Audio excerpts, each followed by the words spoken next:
Халық аш, бәрі қымбат, Қазақстанда зарплата кішкентай дейді. Да, это правда, поэтому молодцы казахстанцы, что митинг жасағандарыңа. Егер мен Алматыда болсам, мен де баратын едім. Что мне терять? Не қорқасың? Да, там кейбір блогерлар айтып жатыр екен, что типа осы видеоңды өшірмесең, анау-мынау, короче, адамдарды шақырмаңдар митингке, бла-бла-бла, там удалить етем, заблокировать етем, бүйтем, сөйтем деп қорқытар екен ғой. Ойбай, түк қорықпаймыз, айтып жүрген адамдарымыз ғой. А так по факту келген кезде в реале ше, то, что біз самый бедный.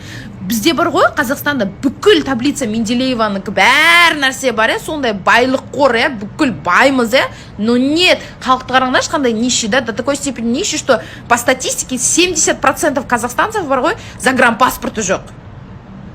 Это при том, что 2020 жылға дейін загранпаспорты жасау тегін болған. Загранпаспорт ешкім жасамайды, потому что ешкім білет, адамдар білет, что еш жаққа бара алмайды, да, кредиттармен бұлай отырғаннан кейін еш жаққа бара алмайтын білет, даже жасамайды паспорт.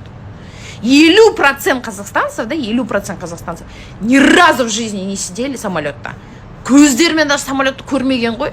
Даже Астана болсын, Шымкент болсын, мына жақын қалаларға да барып көрмеген ғой. Статистика бойынша 50% казахстандықтар самолетқа отырып көрмеген. Прикиньте. И только 9% казахстанцев жылына бір лет отпускқа за границей ұшап келген. 9%. До чего мы нищие, ойлаңдаршы? Да, қалған нәрселерді айтудың қажеті жоқ, это уж понятно, что мы нищие. Потому что даже сейчас, вот менің братишкам алдында мен айтқан кезде, давай сделаем тебе загранпаспорт деңіз, да мне не надо деп, әрең уговорить так жасаған мен.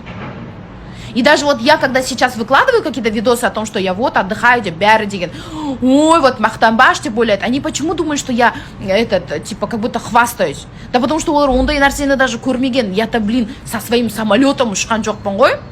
Бизнес-класста ұшқан жоқпын ғой, обычный эконом-класста ұштым, обычный жерде жүрмін, да, если так посмотреть, жылына бір лет отдыхаю. Че, каждый день, что ли, бір жаққа ұшып жүрген суреттерім салып атқан жоқпын, вот в год один раз только я выкладываю. И то адамдар ойлайды, типа, вай, сен все, деп, мақтанып, деп, почему? Да потому что они элементарно сол нәрсені көрмеген ғой. Самолетқа отырып көрмеген ғой, элементарно, халқымыз деген.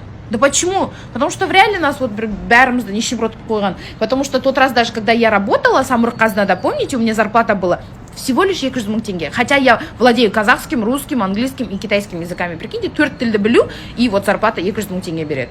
Сұмдық қой? Сұмдық. Мен келген кезде Алматыға, если это все будет продолжаться, мен де барам. Мен барам, жетісі я вот прилечу, если это все будет продолжаться, я барам. Капец это все происходит. Молодцы, прям мен бар ғой, қуанып жатын мына жерде деген, қуанып жатын. Давайте, алып тастайық, Тоқаев, Мұқаев бәрін алып тастайық та, мені қойып қояқшы президент қылып. Шашам мен. Ана кім сияқты Украинада комикті қойып қойды, сол сияқты мені қойып қояқ, давайте, мен президент боламын. Бәрібір я китайский знаю, английский знаю, что там, не қорқасыңдар.